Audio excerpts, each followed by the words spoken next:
Shalom, selamat pagi Bapak Ibu Saudara yang terkasih dalam Tuhan. Renungan pagi Sabtu 9 Agustus 2025.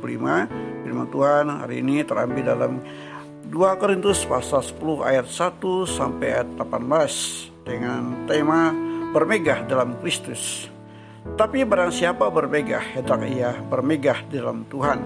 2 Korintus pasal 10 ayat 17. Dalam Alkitab, kata bermegah atau memegahkan diri memiliki dua sisi makna. Pertama, bisa berarti membanggakan diri, menonjolkan kelebihan atau keberhasilan pribadi yang seringkali dianggap negatif dan sombong. 1 Korintus pasal 1 ayat 31, Yakobus pasal 4 ayat 16. Kedua, bisa berarti bersukacita dan bersyukur atas karya dan kebaikan Tuhan dalam hidup, mengakui bahwa segala sesuatu yang baik berasal dari Tuhan.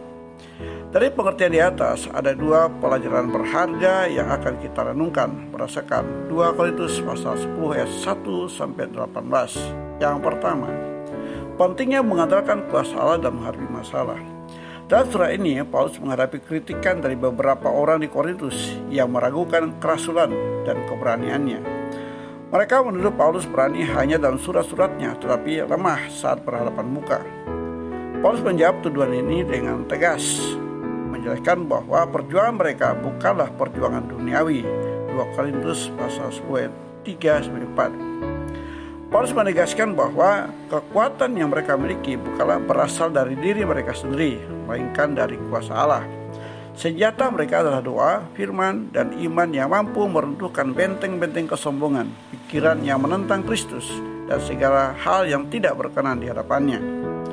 Pelajaran bagi kita hari ini adalah jangan pernah mengandalkan kekuatan, kepintaran, atau kemampuan diri kita sendiri. Sebaliknya, andalkanlah kuasa Allah yang bekerja dalam kita. Itulah satu-satunya cara kita dapat berdiri teguh dan memenangkan setiap pergumulan, bukan dengan cara dunia, melainkan cara surgawi. Yang kedua, pentingnya sikap rendah hati dan memuliakan Tuhan. Salah satu masalah terbesar yang Paulus hadapi adalah adanya orang-orang yang memuji diri sendiri. Mereka membandingkan diri mereka dengan orang lain dan merasa lebih unggul. Paulus dengan tegas menolak cara berpikir yang sia-sia dan bodoh ini. Dikatakan, memang kami tidak berani menggolongkan diri kepada atau membandingkan diri dengan orang-orang tertentu yang memuji diri sendiri. Mereka mengukur dirinya dengan ukuran mereka sendiri dan membandingkan dirinya dengan diri mereka sendiri. Alangkah bodohnya mereka. 2 Korintus pasal 10 ayat 12. Namun sebaliknya, Paulus memilih untuk bermegah dan dalam batas-batas yang telah tentukan Allah baginya. Ia bermegah bukan karena pencapaiannya sendiri, melainkan karena Tuhanlah yang telah mengutusnya.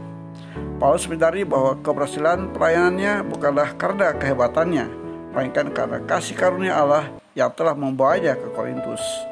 Pada puncaknya, Paulus memberikan sebuah pernyataan yang menjadi inti dari perikop ini, yaitu, tetapi barang siapa bermegah, hendaklah ia bermegah dalam Tuhan. 2 Korintus pasal 10 ayat 17. Ini adalah prinsip utama yang harus kita pegang. Ketika kita ingin bermegah, janganlah kita bermegah atas harta, jabatan, kecerdasan, atau bahkan pencapaian rohani kita.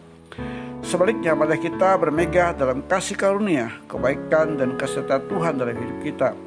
Karena pada akhirnya bukan orang yang memuji diri sendiri yang akan dihargai, melainkan orang yang dipuji oleh Tuhan sendiri. 2 Korintus pasal 10 ayat 18. Mari kita fokus untuk hidup menyenangkan hati Tuhan, bukan untuk mendapatkan pujian dari manusia.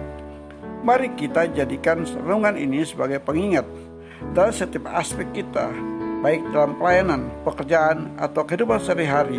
Janganlah kita bermegah atas apa yang kita miliki atau lakukan, tetapi bermegahlah di dalam Tuhan. Biarlah setiap keberhasilan dan berkat yang kita terima menjadi alasan untuk meninggikan namanya. Amin. Selamat pagi, Tuhan Yesus memberkati.